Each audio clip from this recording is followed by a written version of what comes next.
In this video, I will be talking about how new legislation and policies by the government are interfering with Article 12 of the Human Rights, treating everyone in Australia as guilty until proven innocent, and Article 12, that no one shall be subjected to arbitrary interference with privacy, home correspondence, or attacks on their honour or reputation, which, of course, in this video will be one of the main issues.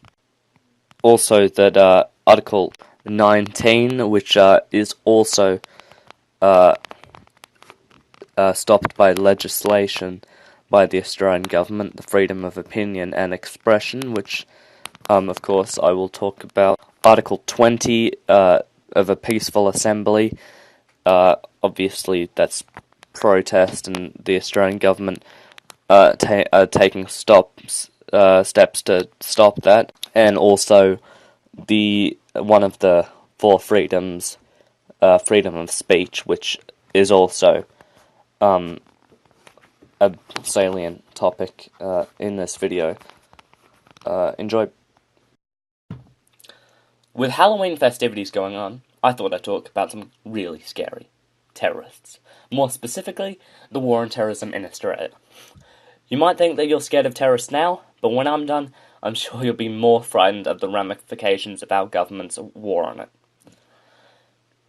Let's cut to the chase. In 2014, the Liberal government, with support of the Labor government, passed a law that said that it could access any devices on a suspected computer's network.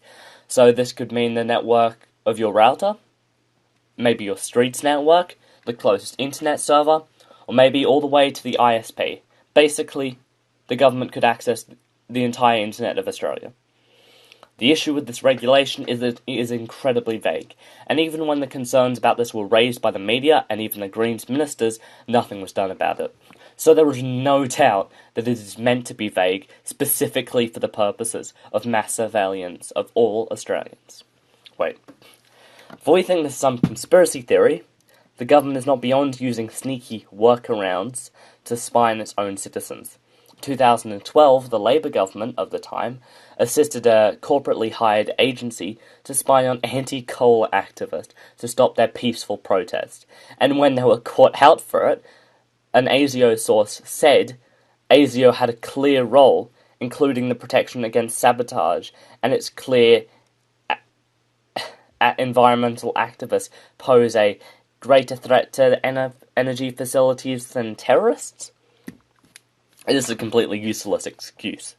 Because just because people are more dangerous to something than terrorists does not make them as dangerous as terrorists.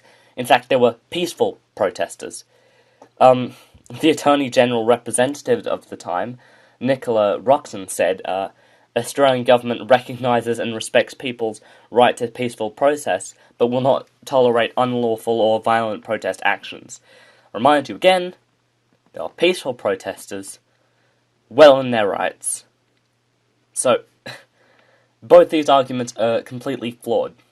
If you're not satisfied with that as an example of the Australian government using sneaky workaround tactics or not doing things in the best interests of the people, in 2011, as stated by Scott Ludham, law enforcement agencies obtained 250,000 warrants to access telecommunication logs, which now is a lot more considering that government would only need one warrant to search every computer on a connected network, whatever a network is. The one warrant was added in this new legislation as well. Even Edward Snowden has expressed his misgivings about our government's surveillance laws, saying that they were at odds with free Western society. This was in response to the metadata retention laws, which increased the retention of metadata to 2 years. However, metadata collection and mass surveillance often go hand in hand. So, you might be wondering, what's happening? The government knows everything about you. That's what's happening. if you want to do a protest about like anything, they'll know about it. If you say something they don't like, they'll know about it. If you want to start an Australian political party that they don't like, they'll know about it. There have been instances of that happening, but nothing clear. But obviously, again, you can't find out anything clear, because a lot of this stuff is blocked, and we'll talk about that later. There's not extreme danger at the moment. Like, they stop a protest, or whatever, of peaceful protesters, anti-coal activists, like, whatever, right? Well, firstly, another part of this legislation that was passed last year meant that the Australian government can send those who disclose information that relates to special intelligence operations can face 10 years in jail. Special intelligence operations, that is another vague term. Basically means whatever they think is special intelligence. It can be defined by them, which basically means that whistleblowing against the government is illegal. So you say you can't release information about detention centres, or you can't do what Snowden or the WikiLeaks did and release information against the government, because you'll get 10 years in jail. Secondly, have you ever read 1984? That's actually pretty much its entire point. This is just setting up a framework for a government to know everything about you and set up a big brother state, which, like, is already pretty much happening around the world with advertisements, and especially in the US, where Eric Schmidt, the executive chairman of Alphabet, that's Google's subsidiary, said in an email to Cheryl Mills, who's a high-ranking political official, stated his ideas on how to somewhat rig an election, basically, by saying, a quote from it was, ranking the probability of the right to vote in voters, and there was, in an email that he sent to her, it was a lot of stuff around mass surveillance of the voters and figuring out what they were going to do, and that they would convince the voter to vote, obviously, for the right political party. That email can be seen on WikiLinks, should you want to see it, or there'll be a link in the video. So, you may start to realise this is not such a free world as our country that you might have thought it was, and you might be a little bit afraid of how the government is tracking your every thought, and they do sort of abuse their powers in the sort of looking after you sort of thing.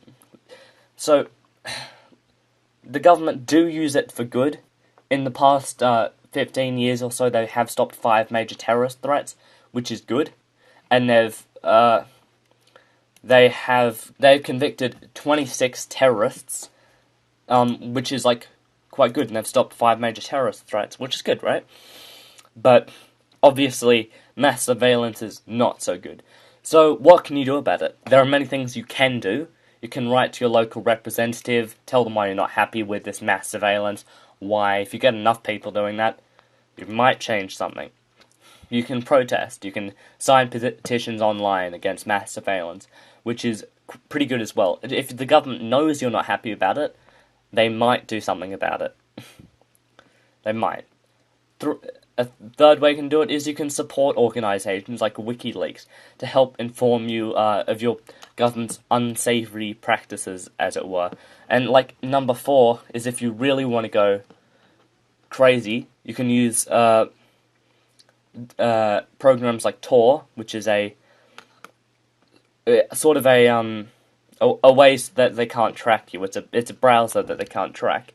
Or go really far and change your operating system to Tails, which is, again, it basically makes you have higher privacy and anonymity, but yeah, they still track those because you look more dodgy if you use those.